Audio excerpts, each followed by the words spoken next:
INACCURATE Bodies here. Recently, I've had a couple of people asking me my opinion on the new documentary on Netflix called What the Health. So I decided to watch it, and I'm kind of going to give you my take on it. So the film starts off leading you to believe that they're on a mission to find the truth about health and what is a healthy diet. And unfortunately, by about 10 minutes into the film, though, it takes a sharp turn and becomes obvious that they're actually trying to promote veganism. At that point, I had a difficult time continuing to watch it because there were so many fallacies that began coming out at this point.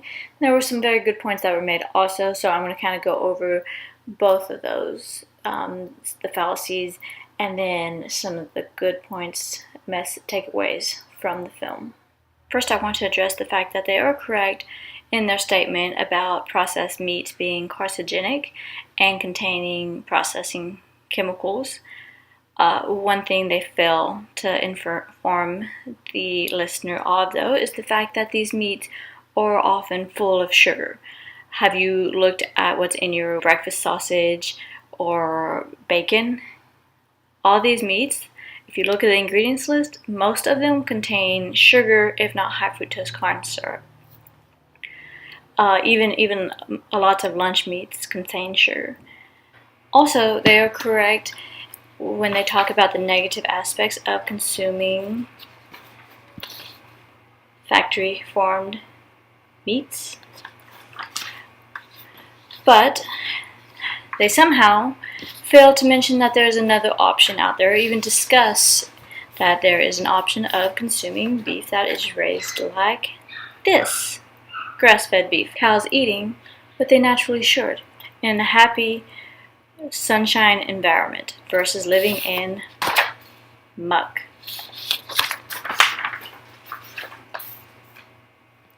So it's pretty obvious that they're tactful in keeping the viewer in darkness, thinking that the only option available out there is the factory farmed meats, which is just not accurate, especially today.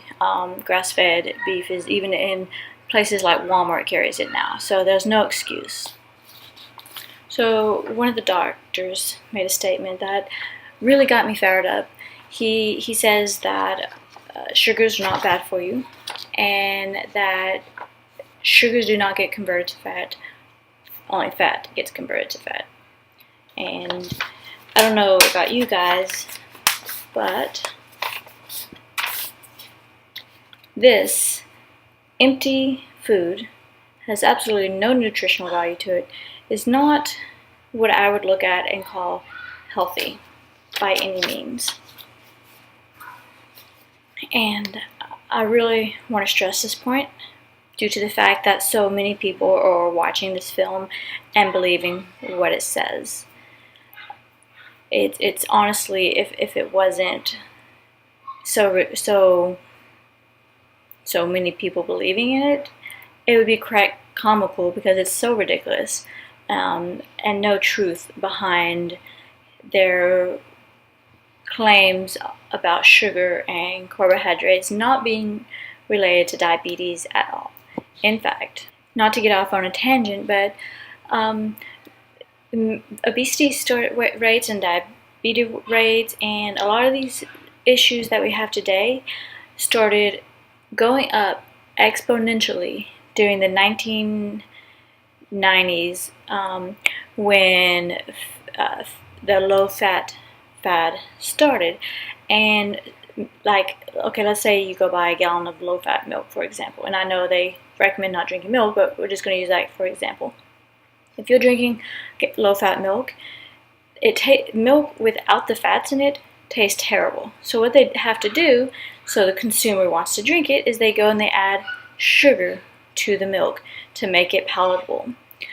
So lots that happens with lots of these foods, that they're taking the fat out of it and they're replacing it with sugar, which is just it's a suicide bomb, honestly, to be consuming these low-fat foods. A little known fact about insulin is that it actually signals your body to store excess energy as fat.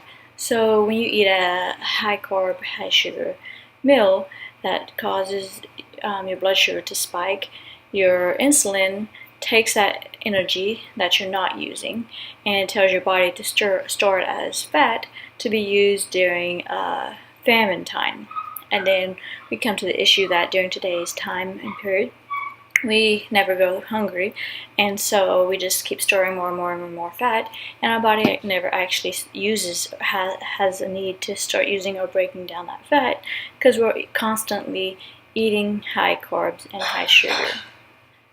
I'm actually going to put a link below of an article by Dr. Rosdale that goes into more detail of insulin and the role it plays in the whole response that it does. So for any of you who are interested or have your doubts about what I have to say, this is what he does, is researches and works with diabetic patients. And so I highly advise you read the article. It will give you some great insight into the information that I'm sharing with you here. Another fallacy is that they say sugar does not cause inflammation, whereas it's actually a known fact that consuming sugar elevates uric acid, which causes chronic low levels of inflammation, and we all know what inflammation does to our health. I'm pretty sure the people who have no idea about health knows how bad inflammation can be for our health. Another element that they talked about that really got my blood flowing was their bash on superfood eggs. And eggs legitly is classified as a superfood. And I'm not going to go into details here or go off on a tangent because we could be here all day about that.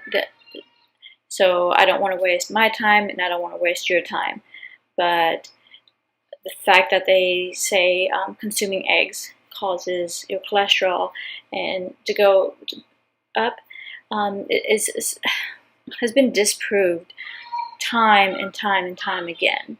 And cholesterol and saturated fats are actually extremely important in your hormone production.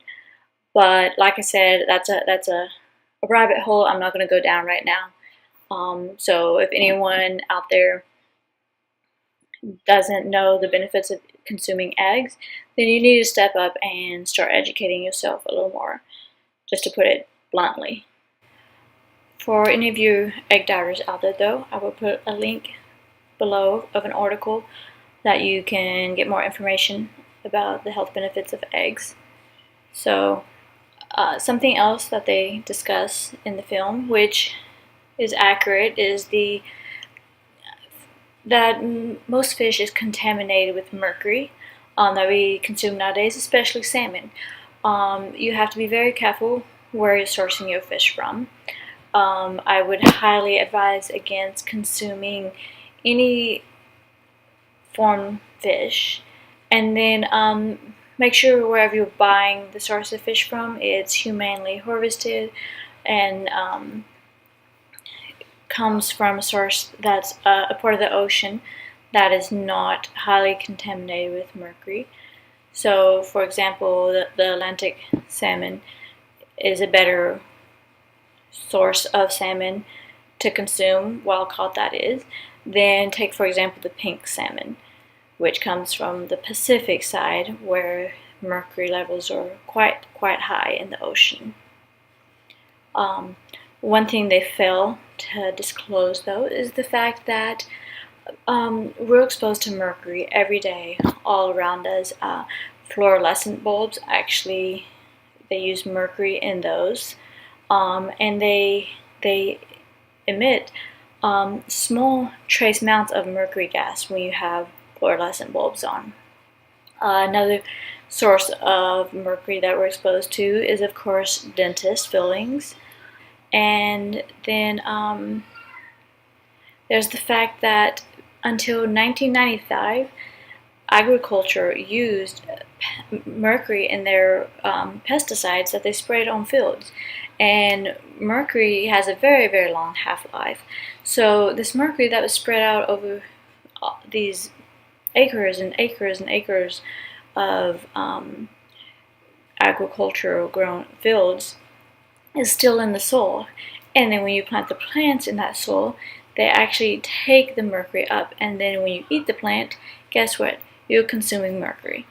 So honestly, if you're eating even greens and vegetables, you're getting mercury in your diet if you're consuming them, especially conventionally grown.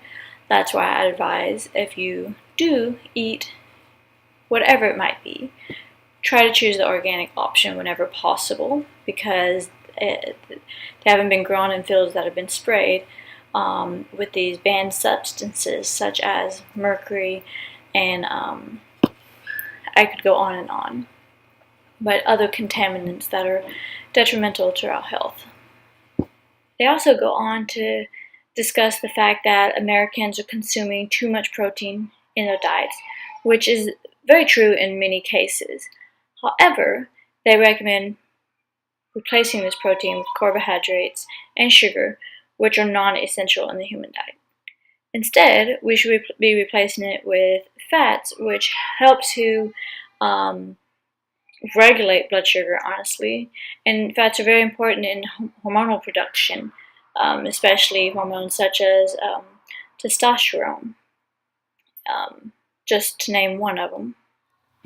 So then we have the whole DHA issue when it comes to consuming primarily plant-based diets. In plants, omega-3s are in the form of ALA, versus marine life, it's in the form of EPA and DHA. So to convert ALA from plant sources into usable DHA form into the body, there's about a 1 to 3% conversion rate, which honestly is just not enough to provide the body with the necessary DHA levels for optimal brain function and cell health. So it's really not a viable source of omega-3s consuming plant-based. It's a totally different form, and ALA is more used for energy production, versus the EPA and DHA in marine life is more functional and structural. And then I think it's just absolutely hilarious how they use the strongest animals in the jungle, or herbivores, because the fact that they don't mention these animals, such as elephants and the bisons, have 4 stomachs as opposed to the 1 stomach we have. And these 4 stomachs actually are essential in the digestion and breakdown process of eating these herbs and veggies and grasses that the herbivores consume. The plants go through a fermentation process within the stomach, making the proteins actually more bioavailable to the animals, versus us who only have 1 stomach and therefore not the ability to break down these plants the same way. So we're not able to access the nutrients and break them down, the proteins down, into usable forms like the herbivores are. And then I find it interesting how towards the end of the film, one of the doctors practically shoots himself in the foot when he admits that you can't get B12 through a plant-based diet alone without fortifying your foods somehow, which just honestly is not practical if you're looking at it from an ancestral point of view. Because when did our ancestors have the means by which to fortify our foods with synthetic B12s? Which brings me to Weston A. Price, who spent his entire life studying indigenous tribes' diets And not one time did he find a vegetarian-based tribe who was strong and healthy. Look at the Eskimos. I mean, I don't even know if they ever even have access to veggies or greens. And if you look at it from an ancestral point of view as well, veggies are very, very seasonal. So during the winter, we don't have access to veggies, and people do just fine.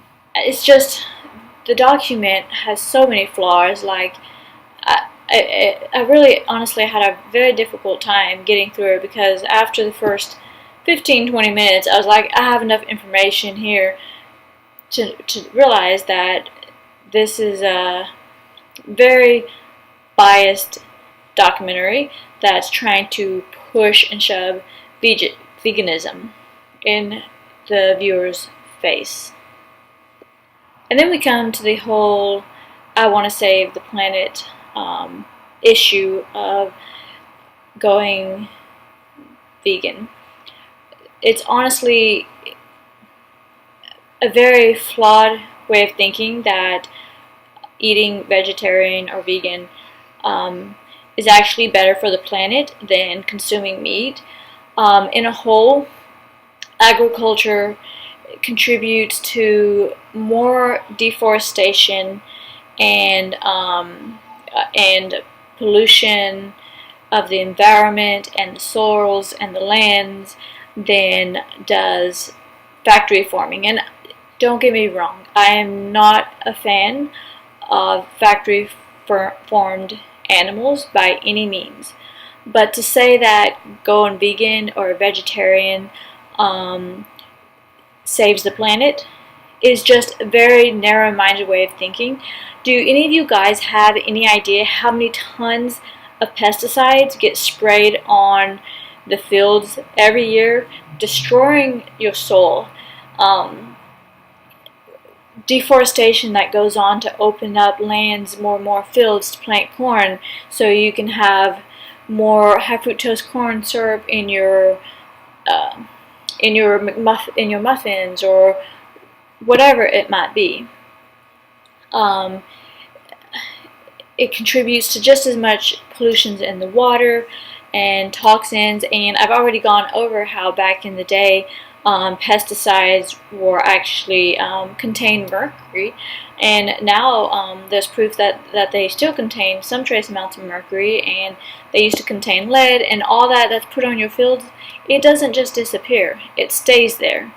So don't be narrow-minded in thinking that, oh, I'm going to eat nothing but vegetables and grains and the planet's going to be better off and the people are going to be better off, because that's just not accurate. That's why you need to broaden your understanding of what's really going on here and start buying locally and organically, because these are the actions that you can take to really make an impact, because your dollar talks. And so if you're supporting the small farmer who preserves and rebuilds the soil and the land and isn't poisoning it, then there's going to be an earth left for our future generations. But if we continue at the rate we're at, agriculture-wise or factory farm animal eating, like, we're not going to have an earth left for our future generations. So don't be so narrow-minded and step up to the plate and actually make a difference with your spending dollar. Which brings me to the whole point that it's sad we as a people, a human species, are trading our health for luxury and for convenience sake. So we have the microwave, for example. In that microwave, guess what? Whenever it's made, you have mercury. That is actually a biotoxin of a lot of the metals that are produced to make that microwave. And then the microwave sends out actually waves that disrupt your health when you stick it in your food into the microwave. And let's say you are vegan or vegetarian and you're heating up your veggies in a microwave. Guess what? That microwave destroys all the nutrients in that food, so you might as well just go, guess what, eat bowls full of sugar, because it's not really any different. You're not getting any nutrients anyway when you microwave your food. We want to drive the biggest, nicest car, but we're unwilling to spend a little extra money to buy pasture-raised eggs or organic spinach. Instead, we want to look the part of driving a nice car and owning a big house, but yet our health and our mental state is deteriorating because we refuse to put that money into something that is actually going to make us happier, and that is eating a clean diet that's going to heal the body and keep you looking young and vital, and actually have the energy at 65 to still get out and run and have a great life with your grandkids. And I know I kind of got off on a tangent there, but it's something I'm very passionate about, because I hear all the time from friends and family that I'm way out there for wanting to eat organic and healthy, when there's a reason for it. It's not just because it's the cool thing to do or I'm trying to be different. I have a reason for it. So one point I'm going to leave you guys with to ponder is make sure we're not trading our earth and our health for convenience sake. And maybe stop and look in your life and see where you are trading earth and your health for convenience sake.